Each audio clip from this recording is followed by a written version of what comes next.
Hey, what's up? It's Michael Yo. Welcome to Comics on Canes, and I am so excited to have him on. We've been texting back and forth. I went to the Dime Life store, had to get hooked up.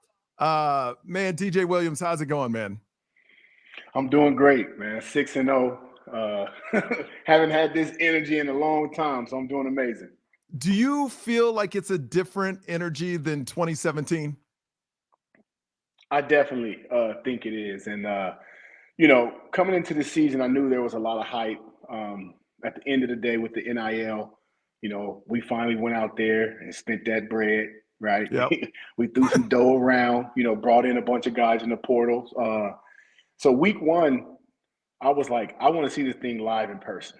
I want to see the energy. I want to see what it feels like. So I went down to the Florida game, got my own tickets, sat right behind University of Miami bench. I wanted the fan experience, but I also wanted to dissect and look at things, from the eye of a former player. And, within a quarter, I was like, this is different. Like, we really got these guys. They came out, they looked the part, they played the part.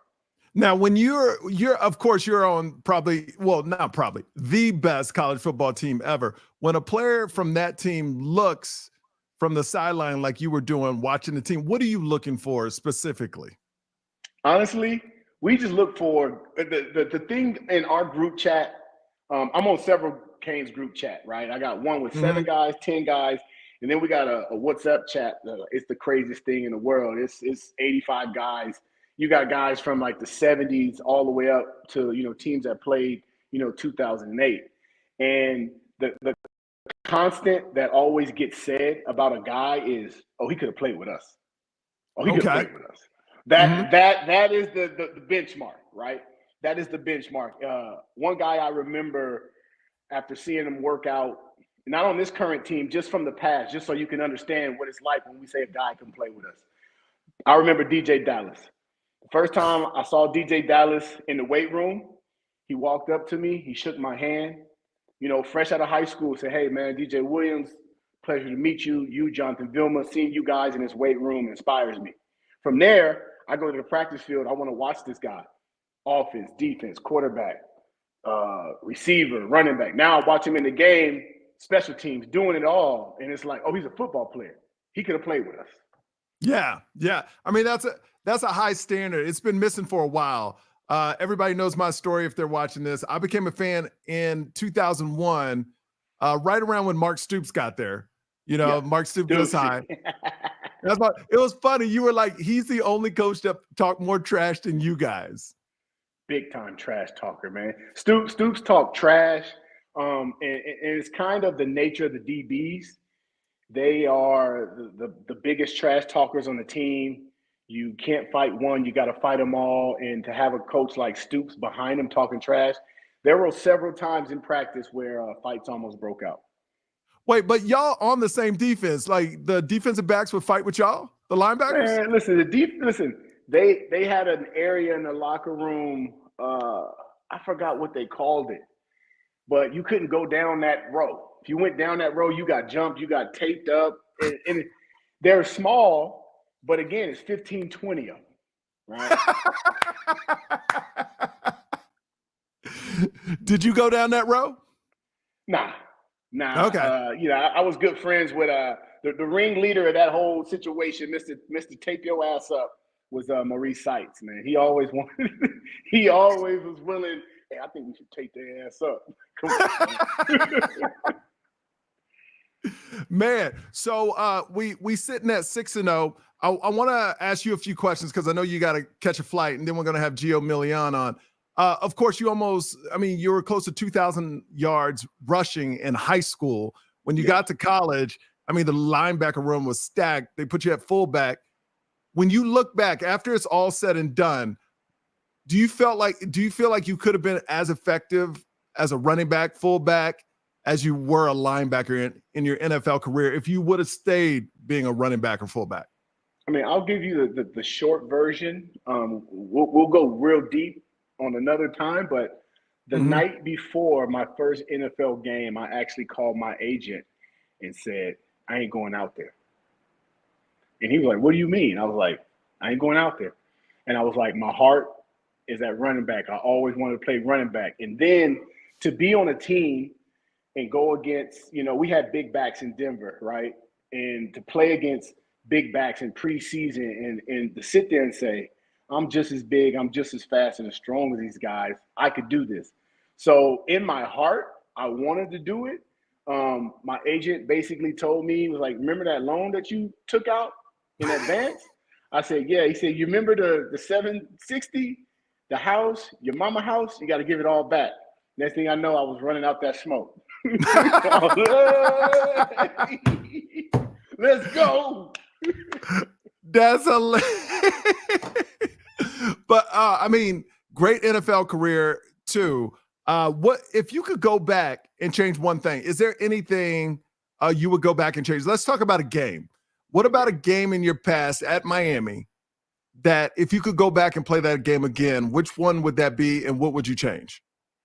I would play, obviously, I think everybody knows what game we want to play, and that is versus Ohio State. Yes. That is the game versus Ohio State. And anytime I get asked a question, I honestly tip my hat to them because we were that much better than them. It shouldn't even been a close game. Yeah. And I truly believe that. And years later, I ended up, playing with or playing against and having several friends that were on that team. And I remember them having conversations talking about when they watched us on film, a lot of them were like, how? Like, how are we going to do this? Like, their coach hyped them up. They had a tremendous game plan. When we went down and scored, Sean Taylor picked the ball off midfield. Game is supposed to be over. Yep, done. They had a tremendous game plan. Honestly, in that game, I wish, and I don't want to save myself, but on hindsight, looking back, I wish somebody on the defense would have said something, because if you want to go back and see how we lost that game, every time they got in the third down, we would get into a pass rush defense. We would move one of our D linemen up. So we only have 3 down linemen rushman. They would check and run a power I, power O, but they wouldn't hand the ball off to Claret. He would be that extra blocker. Krenzel would keep the ball. They would get first downs and keep those drives going. They did it about 5 or 6 times. Go back and watch the game. That's the difference in the game. That one scheme. That one scheme over and over. Now, you hear a lot today about, Nick Saban talked about it, rat poison. You're hearing how good you are. Y'all didn't have the social media and things like that. I mean, like, games were barely played on TV compared to now. Do you feel that was as effective back in the day? Because I know you got into your heads and you're like, yo, we killing everybody. Did you take teams for granted, like that Ohio State team? Did you take them for granted, or that wasn't an issue back then? We never took a team for granted. We weren't the type of guys that wanted to, take our foot off the gas pedal. Instead, we wanted to pad our stats, right? Like, I remember several games being up by 40 and linebacker coach calls down, tells Vilma, put your backup in, and he doesn't relay the message. Like, John's mentality, and it made sense. I remember one time we were playing a game and we were up by 40 points. It was all backups in, and then All-American starting middle linebacker John Vilma still running the huddle. And coach told him, you got to put your backup in, you got to go. He gets on the phone and he says, if I practice all week, that means I'm playing in the game all game. And I was like, it makes sense. Leave him in. 100%. If you got a question, if you're watching this, if you got a question for DJ, hit us up in the comments. We'll get you in here. So let's talk about the Miami team today. 6-0, had a couple close games. Even when y'all won that national championship, I believe y'all beat Virginia Tech 26-24. What is it about Virginia Tech? Why they always play Miami so well? What is it? Just you're just expected to play a close game with them? Maybe it's in their heads that they're going to play Miami well. What is it? I mean, if you look across the landscape in college football, right, in every conference, you usually have that standout team. And then there's always that team in that conference that plays them tough. And at the end of the day, is they believe it. It's in their heart. And every once in a while, those teams will also have the talent to match that heart. And with V-Tech, they always believe. And every so often, especially back when I played, they would match that talent, right? You having Marcus Vick, you having this dominant running backs with this crazy option. Just look at what happened to Alabama not too long ago. You see it all the time in each conference. There's always that one team that, you would say it's the little engine that could, but somehow they always take Goliath to the end of the deadline. Mm-hmm. Yeah, they seem to be that team. So now you see us 6-0. What do you think? How do you feel about the rest of this season? Cam Ward, like I hear, I'm on the boards a lot. I read a lot of different stuff. I'm reading the boards. It says, if we don't win it this year, we can win it in the next 2 years. I go, you have a generational quarterback right now. You may not ever have a quarterback like this again. What's your thoughts on how far they can go? I believe they can go all the way. And the belief system does start, with Cam Ward. And forget this year. What Cam Ward is doing and what this team is doing, all these guys that we brought in from the portal with current guys that are born and raised here. If you go back and look at our national championship team, we had a melting pot too, right? Of course, we're always going to have a huge South-based Florida. I was from Cali. Kellen Winslow was from Cali. You had Shockey, Oklahoma. We dabbled in Texas. We dabbled in New Jersey. Here's how I see this year.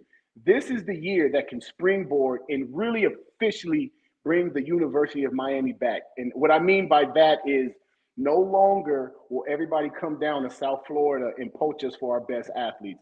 The number 1 and number 2 guys will be staying home. And then now you can go back in the past like Rutgers used to do and come down and poach a 3rd or 4th level guy here. So besides just winning this championship, this springboards us into the national stage and what Cristobal is doing when it comes to recruiting. And you're seeing these guys having fun and we're winning. When you're winning in Miami, there's no other place better. I tell people all the time, would you rather have a good NIL deal in Tuscaloosa or would you rather have one on South Beach? Yeah, I mean, because we give him, we doing the money thing too. Well, how was your recruiting? I think we heard Clinton Portis's recruiting story. Nothing like Clint's. Nothing like Clint's. Okay. nothing like Clint's. Nothing like Clint's. What was your recruiting like? Oddly enough, University of Miami did not recruit me. What? They did not recruit me. I was the number 1 player in the country. Being from California on the West Coast. Sacramento. Yes, born in Sacramento, grew up in the Bay Area. A lot of teams east of the Mississippi thought they had no chance. So I took trips to Texas, Michigan, Cal because it was home, Florida State. I tried to take a trip to Hawaii. That was the finesse, right? What? Because you get a free trip to Hawaii.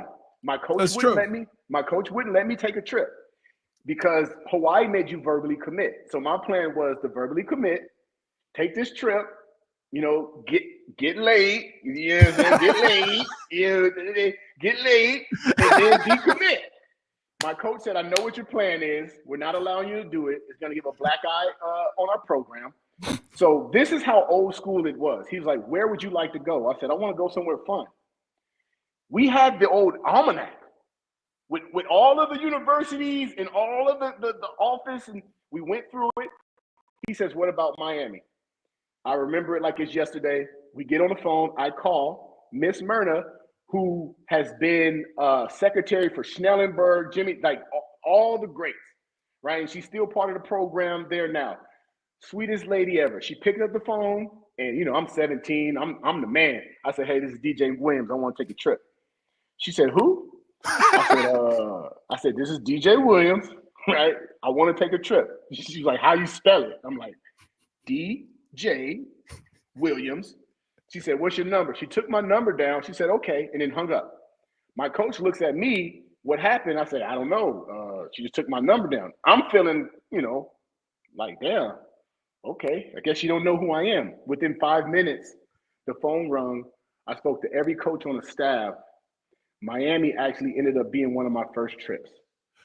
So Miami it's not that they just think they didn't have a shot at you. Well, again, and I you have some states, Texas, Florida, Cali, where you go after your top dog before you decide to go after anybody else, right?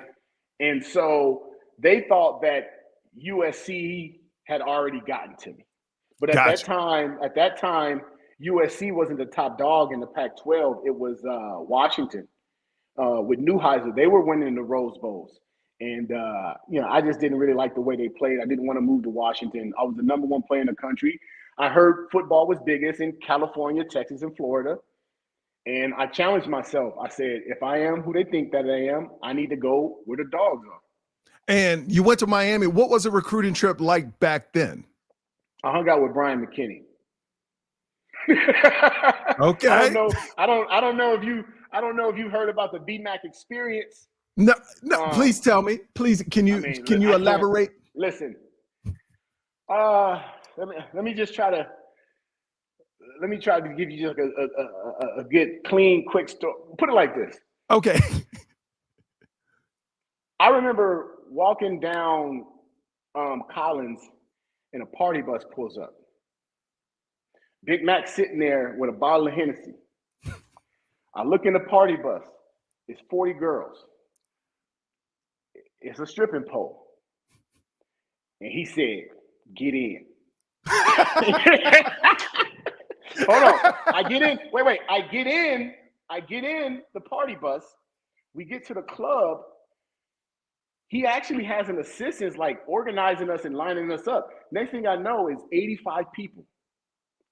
I don't know if you ever been to Club Mansion back in the day. Oh yeah. Yes. Okay. Oh, come on now. Yes.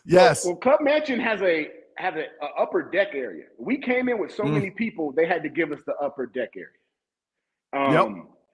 Yeah, and he was actually my host on my recruiting trip too, and he left me. I got something similar to the Porter story. I got left at a strip club. I got left, and I was a little green too.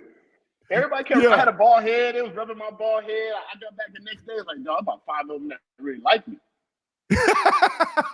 They really like me. Oh my goodness! See, these stories definitely not happening anymore. It's a different world now. Too many camera phones, man. And you know what? I tell people all the time that I feel like I was right on the cusp of the golden era, and the way that I describe that is, guys just start really getting paid. Right?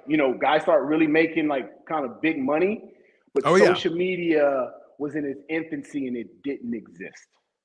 And that was good. That was good for a lot of people back then. You could keep your privacy, you could do your thing, but there's a lot. I mean, there's good and bad. There's a lot of opportunity with it today because a player like you would have made a lot of money today.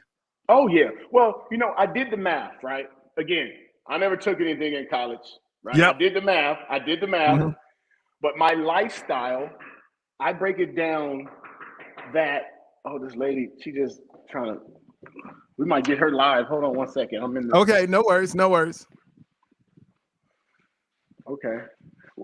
I'm telling her I'm on a call. She said she don't care. Well, I might not open the door. Hello? Yeah. Yeah, I know you gotta catch a flight, but this is the final thing, and I'm gonna bring Geo on right now as well. Okay. Geo, what's up, Geo? What's up? You caught me on my phone. How you guys doing? Good. So DJ, last thing, because I know you got to catch a flight. This is all I want to ask you. We got 6 games left. How do you see this whole season plays out? This is your prediction, like a mid-season prediction. You got 6 more games. How do you see it playing out? And how far, if you're saying they're going to the playoffs, how far do they get? I mean, when I saw the schedule and I looked and I said, we go undefeated unless we lose focus, right? I still truly believe that. I think the game tomorrow or this Saturday versus Louisville is going to be a tough game. They're a ranked team. Their hype is sold out. Even though Florida State is trash, I still think that one's going to be a dogfight, at least for the first rivalry quarter. Game. Yes, for the first quarter. But then here's something that a lot of people don't account for is University of Miami is on its way back up, and these are games where guys play us and they say, this is going to get me drafted. So they're going to be playing the University of Miami a lot tougher than they play other teams. I think that we still will have about another 2 tough games. I got us going undefeated, and I believe we get to the playoffs, we can go all the way. With the way that Cam Ward is playing, we can continue with that established running game. The defense needs to shore up their tackling big time. Defense shore up their tackling, get some timely turnovers. I really believe we can get to the playoffs and make it. Like, I watched all the games the other weekend, right? Alabama's not invincible.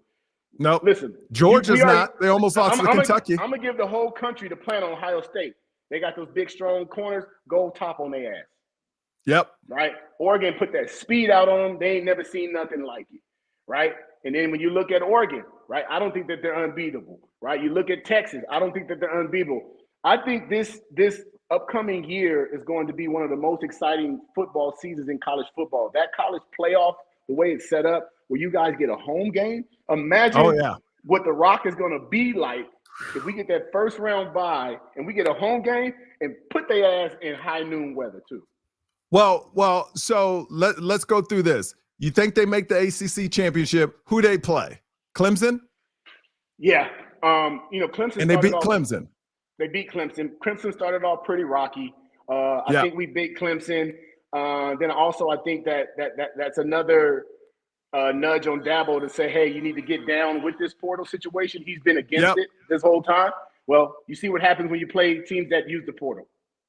Okay, so you say they go all the way to the national championship. Do they win or lose it? Come on now, we win. Get them dime life cells up. What is we talking Let's about? Go. Let's go, DJ Williams. Who do we play? Who do we play? Yeah. I got to see the. I don't. Yeah, it's hard. Gio, we don't know the bracket. You got to see the side because I just got to know the options. If you know what the options could be coming from a side, I'll be able to say who we play. But likely where Miami falls, if they continue to win out and win the ACC, they'll likely get that 3rd seed where you'll get Hard Rock Stadium for your quarterfinal and your semifinal game. So, hey, home field advantage. Woo! Even though you technically could be considered the away team if I think it's something based on record. I looked at the scenario like Ohio State could end up playing Miami in the playoff. Can you imagine if Ohio State came to the Rock? Listen, so Maurice Claret and I don't know how it happened about 3 or 4 years ago. We just reignited our relationship. We talk probably on a weekly basis. And I said that at the beginning of this year. And I told him, I said, man, let's go and get them orange shirt. Let's suit up for one play. Because if you look back in that national championship game on that touchdown he scored, he kind of ran through my arms a little bit, man. I said, you know what, man? I want one more shot at it. Give me one more shot. I got one play in me. That'll be the pregame before the real game this time around at the Rock. Hey, DJ William, catch that flight. We're going to talk again because there's so much stuff I want to ask you, man. I appreciate you, man. What can people, and you got Dime Life. What else you got going on real quick? Dime Life is a major thing, man. DimeLife.com. Check us out. We dropping new collections. A little birdie told me, not overlooking Louisville, but a little birdie told me that Florida State is going to be a night orange out game. So we're dropping a whole orange collection. Again, DimeLife.com. Check the site. Get the merch. All right, my man. Hey, I appreciate you, DJ. Thank you so much. All right. Talk soon. All right. Yeah. That's DJ Williams. Oh, man. I mean, one of the coolest guys. I mean, let me put this on this 2 panel right here. I mean, Geo, let's be serious. Like the best college team ever. Story. I was cracking up in the backstage listening to it. I'm like, oh man, like classic Miami. I mean, so it's crazy because I don't know. You came in a little late. He said he wasn't even recruited by Miami. You know that, right? Yeah, man. That's pretty. And he had to call. So, man, I just love DJ Williams. I love everybody checking us out. Make sure you hit that subscribe button. But man, Geo, one of my favorite guests, independent. You doing your own thing. I want to ask you about this. And before we get into our season predictions, you've done it before, but I wanted to make it official. And that's why I had DJ Williams on. I wanted to see what he thinks we're going all the way and we're going to win the national championship. That's great. But before we get to that, recruiting news, I kind of texted you about it. Elijah Griffin, how are we not feeling good? Because the conversation we had last week, if he gets out of Georgia, the visit, we have a chance. It was his birthday. It was all lining up. But he also hasn't been to Miami since the summer. Is that correct? Yeah. So Miami's wanted to get him back down for a game day visit. One of those target dates you could be looking at is that Florida State game next weekend. He was sort of scheduled to come in for, I believe it was the Ball State game, and he ended up not coming to that and rescheduling for another weekend. Went up to Georgia this past weekend, was his birthday. He's been very closely connected to the Georgia program for years now. Many people pretty much think he's going to head there. Even if he does commit to Georgia on the 18th, which would be Friday, Miami's still going to go after him regardless. Miami has this mindset that we don't care if you're committed to another program. We're still going to recruit you, and we're still going to try to have the last say until you put pen to paper on December 4th. So that's pretty much it. Look, I know Miami fans, they might not be happy with that he commits to Georgia on Friday, but these things are never over until pen hits paper. Hey, anybody else standing out in the recruiting world before we get to the rest of the season? Nothing really right now, aside from what I mentioned last week. I really like where Miami's positioned with Kellen Wiley Jr. from Armwood High School, 4-star linebacker. Miami's side, at least their side of things, they think he's one of the best linebackers in the entire country. Really boomed as a prospect during his senior season, transferring from Hillsborough High School to Armwood High School. And then another guy is Derry Norris, 3-star defensive lineman from Spruce Creek High School, committed to Georgia Tech. Miami feels really good with that one.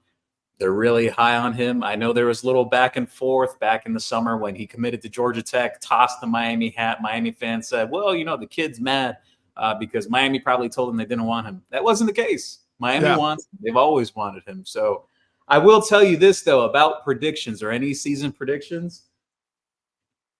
Here's your chance, Brisk. So this is literally, all right. So Michael, I am a fruit punch connoisseur. I drink a ton of fruit punch. I drink the Arizona fruit punch. I've tried everything. Yeah. Brisk has a certain taste where it's kind of like, it's a little more sugar than normal. That's in that punch. But I know the saying is, are you drinking the Kool-Aid? Well, I'm drinking the Kool-Aid and the fruit punch right now. And I have Miami finishing out this season undefeated. And here's my prediction. I think they put their most complete game to date on Saturday against Louisville on the road since the Florida game, which I got playing in the background behind me. And they're wearing stormtroopers. Yeah, they're wearing the stormtroopers. So all white, baby. Attitude and the tone has to be set. I'll share this much, just my thought on it. I think they understand that coming out of this bye week and those last two games, you can't get to a slow start. They've said it. They've talked about it all week. They got to get out to a fast start, and I think they will. I think they will. Like I said, I think my score prediction, I'm going to ask you for a score prediction. And I know this is bold. I think they're going to hit high 40s. Maybe, they're averaging what, like 45, 47 points a game right now. I think they get a 50 burger on Louisville, and Louisville does about 21. I would not be shocked. I know that's a reach. Wow. A 50 burger. Because I watched their last game against Virginia. I know they had a couple. They cannot guard. They cannot hold our receivers. Their defense is 43rd. I think we'll have trouble with their tight ends because their tight ends are pretty good. They got that one receiver. And that running back, he's a freshman, but that dude is dope. Isaiah Brown.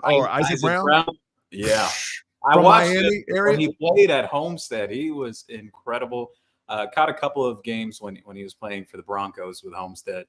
But Miami ended up passing on him, actually. They did recruit him a little bit coming out of high school, but they went in another direction.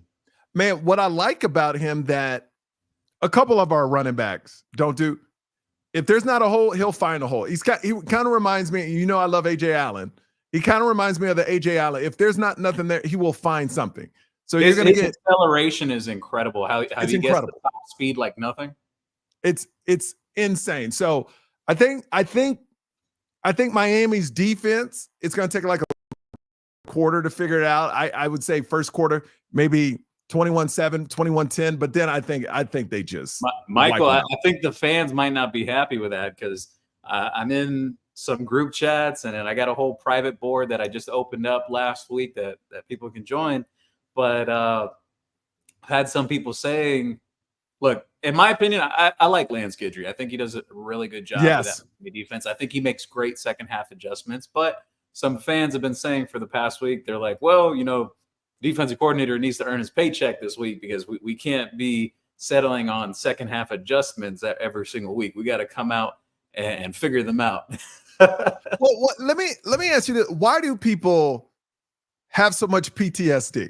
Because this is the reason people shouldn't have PTSD, because unlike in the past, unless you're playing Clemson, like people don't keep the same. There's totally different teams. I can understand PTSD in the past because you have the same team pretty much. You had a couple recruits from high school, but you pretty much got the same players playing year after year. Now it's completely different. There's no reason to have PTSD anymore. And watching Louisville lose to SMU, unless you're saying SMU's our level, then, I mean, what are you saying? I think people just scared. They almost lost to Virginia last week.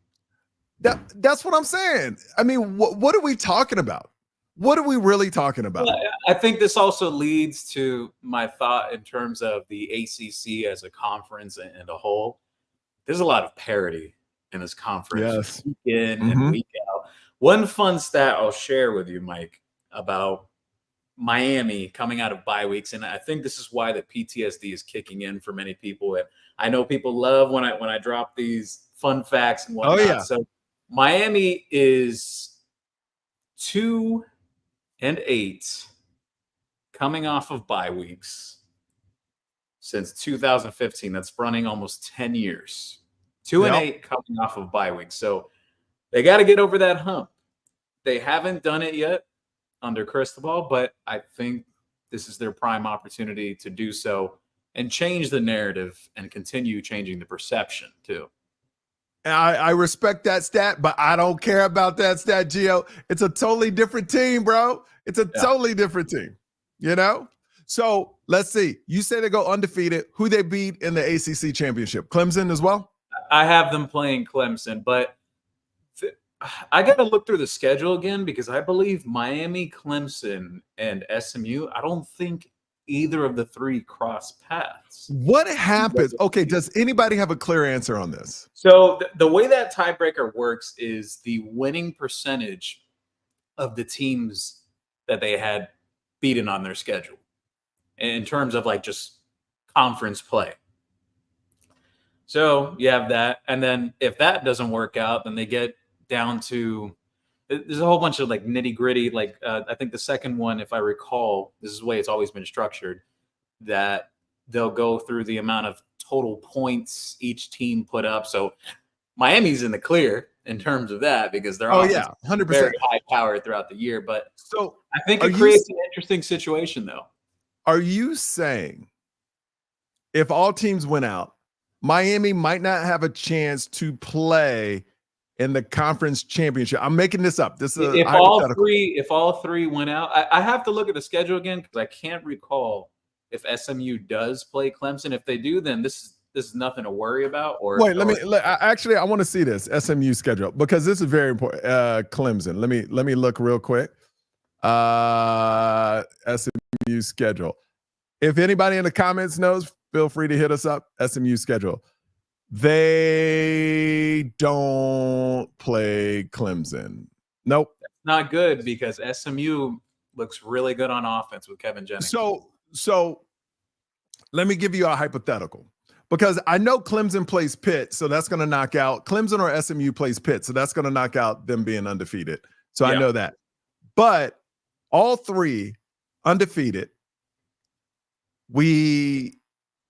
Miami doesn't make the ACC championship, but they are the highest rated team in the top 10, let's say, right? They're sitting at 5. They beat, are you saying that there's a chance they could not go to the playoffs?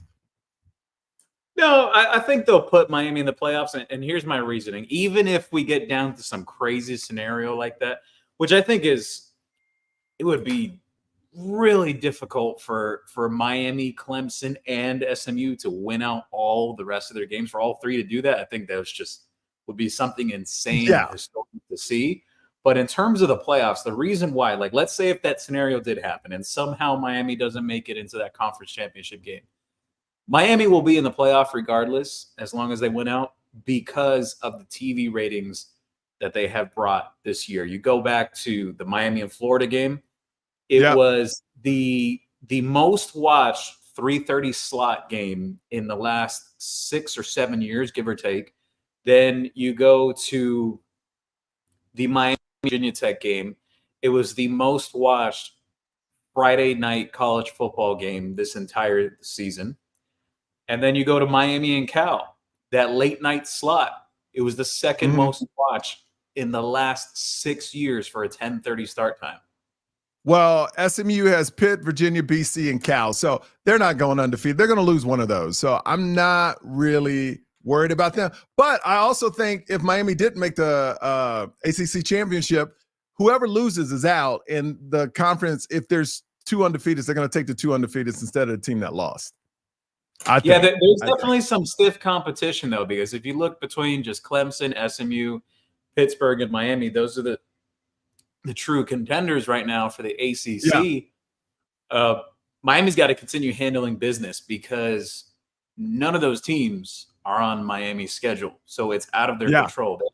The only thing they can control with their destiny, win out. Win out. And they will. I think Geo, you got a little PTSD going too. I can feel it. I can feel it. I can feel it. So on record, they win the ACC championship. How far they go in the playoffs to you? So I had someone ask me this question before, actually. Here's my take on it. Let's say they likely get that number 3 seed if they win the ACC. I have them winning out, win the ACC, get into the playoffs, likely number 3 seed, because let's be honest and real here, there will be Big Ten and SEC bias. We already know this. We see this in the polls 100%. Week in, 100%. week out. How Miami's not in the top 5 yet is insane. But ridiculous. I think there should be some favoritism towards teams that have stayed undefeated, and teams that have already lost the game, they should move down. But this is what we're dealing with right now. But in terms of that playoff scenario, let's say Miami gets that 3 seed. I have them winning their quarterfinal game, which would come after the first bye. Gotcha. The playoffs. And I have them losing in the semifinal, unfortunately. Okay. But I think Miami fans should be really happy with a top 4 finish, because if you go back to this time a year ago, entering, let's see, we're in mid-October now. We're almost November.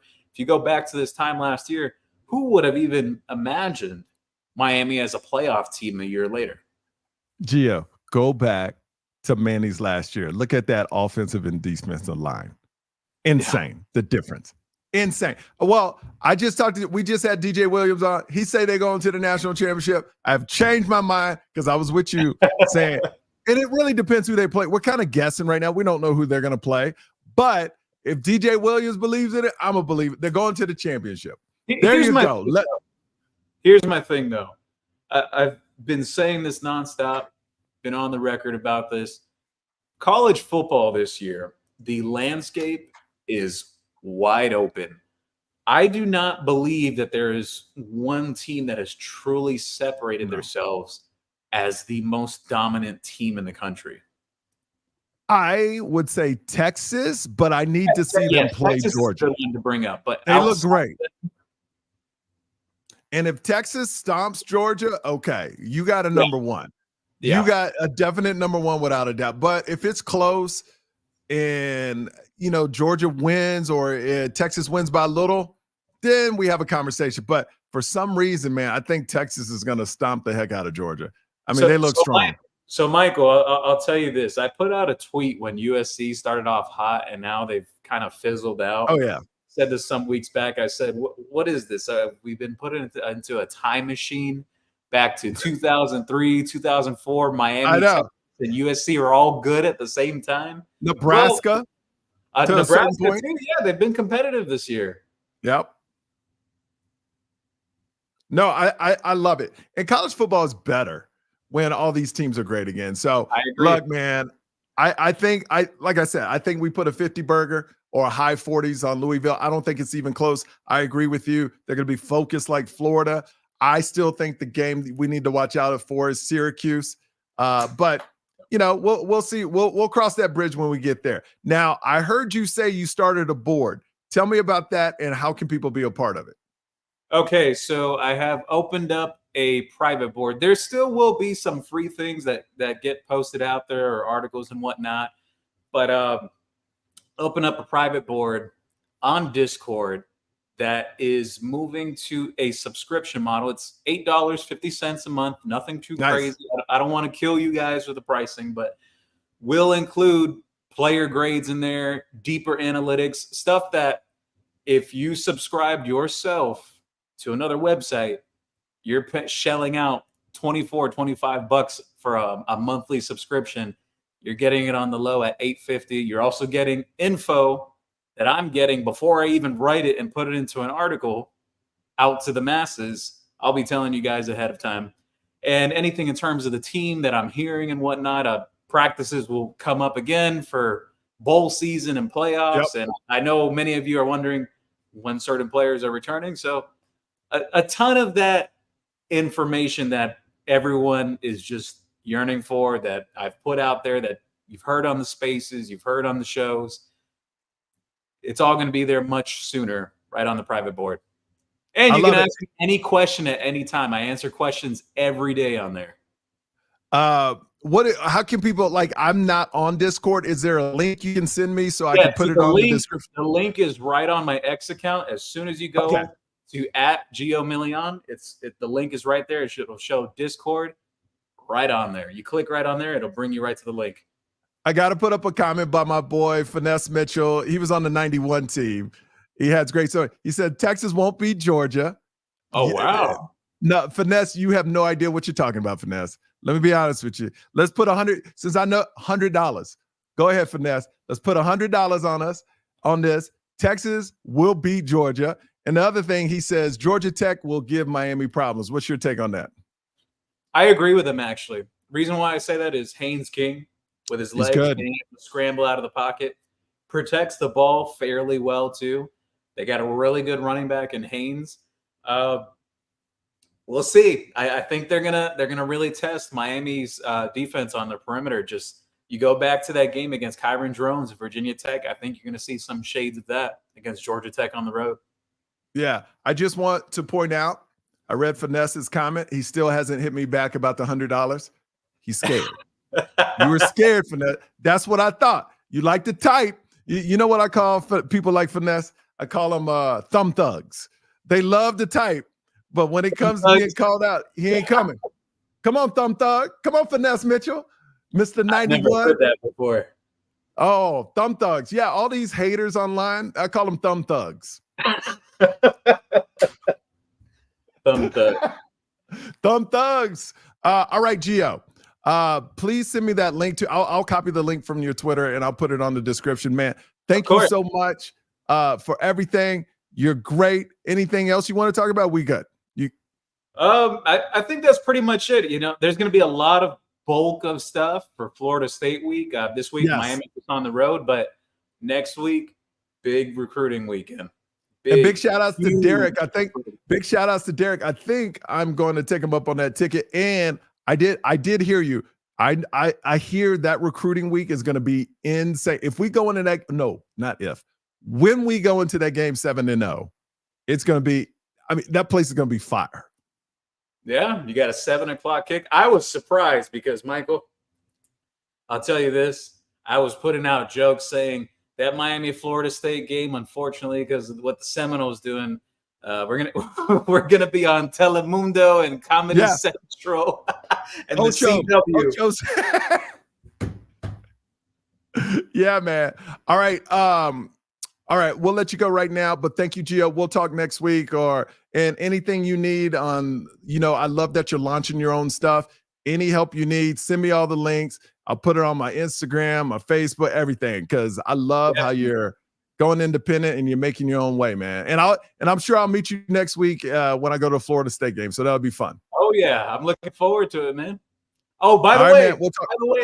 by the way, Miami fans, if you live in the South Florida area, we are throwing a huge watch party at the Tank Brewing in Miami, Florida. It's right there in the Flagler area. Beautiful, beautiful brewery. They were actually rated #1 by the Miami Herald for the year of 2023. 2024 is not up yet, but the #1 brewery in South Florida. Tons of seating out there. The food is great. We had an event there some years back and whatnot, but I'm hosting it along with Amon Richards. If any of you want to come out there, and I love Amon Richards. We'll be out there. All right, Tank Brewery, right? The Tank Brew. Technically the Tank Brewing Company, Okay. but a lot of people call it just the Tank or the Tank Brewery. The Tank. But yeah. All right, look Right it there, up. Miami. Join Geo. The flyer's right on my account on X. I just put it up within the past hour. All right, check Geo out. Hey, thank you so much. We'll talk soon, okay? Definitely. Take care, Mike. Take care. And for everybody else watching, thank you so much for watching. Subscribe, hit that like button, all that cool stuff. Leave a comment. We'll read it on air next time. Later. Go you.